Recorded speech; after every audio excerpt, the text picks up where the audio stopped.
Senator Hough here for my weekly update, and this week was a really tough week in Annapolis. We're starting to see the real ugly partisan side of Annapolis, the part about politics where people hate, backroom deals, partisan votes. In this point in session, the Senate and the House look more like an oligarchy than a republic, in that people, the powerful few, in this case the Democrat leadership, making the decisions, ramming bills through. I'm going to give you two awful examples of legislation that went through this week, both without proper hearings, without transparency, completely partisan, and the effects are really bad for folks in Frederick County.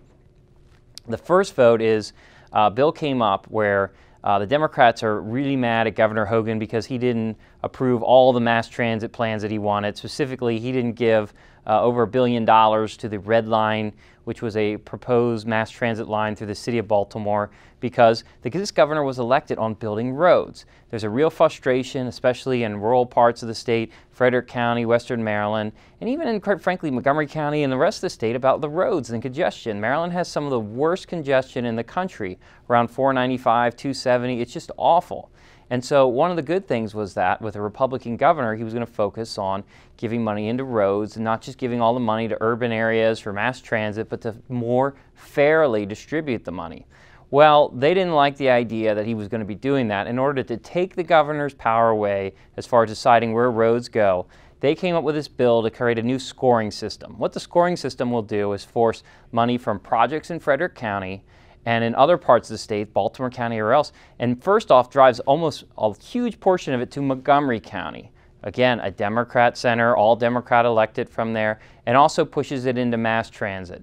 The end result of this will be more congestion for us. We are potentially going to lose road projects that have already been announced in Frederick County, and it's going to tie up congestion. It's going to be much worse. People will be sitting in their cars for longer. So it's a bad process. The bill came through the Senate, never had a hearing on the new language and all the amendments that were added. In fact, they had a hearing, they canceled it. They went ahead and jammed the bill through. Republicans, we did our best to filibuster it, to stop it. But at the end of the day, we just didn't have enough votes. So basically, almost on a party line vote, minus 2 Democrats, that the bill was forced through. And this will have a bad impact on Frederick County. And in Frederick County, it was a partisan vote.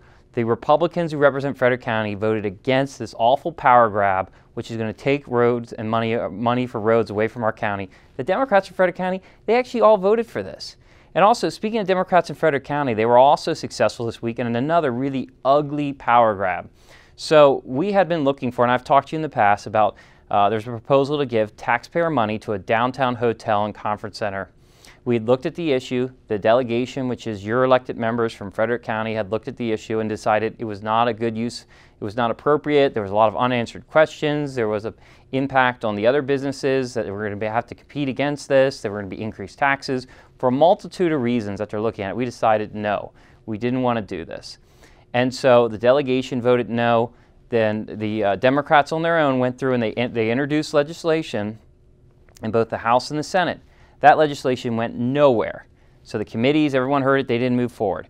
The end result was the Democrat leadership, working with the Democrats in Frederick County, they went and just threw it in the budget, $16 million. We couldn't stop it.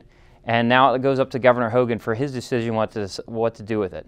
So the end result, we have two examples of nothing but backroom deals, bills that didn't have proper hearings, completely partisan votes, and the end result will be more traffic, more congestion because of both of these projects, a misuse of taxpayer money, higher taxes. These are all the examples of these things that we see down here. It's as outrageous, and the public needs to be aware of what's going on down here in Annapolis because we're doing our best to fight it.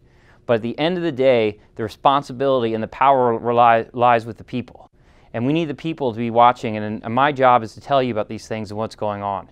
So we're doing our best to stop it, but quite frankly, this last week we've seen some real egregious examples of the Democrat majority and them overplaying their hand and misusing taxpayer funds, not being transparent, and blatant partisan plays. So until next week, I hope you have a great week.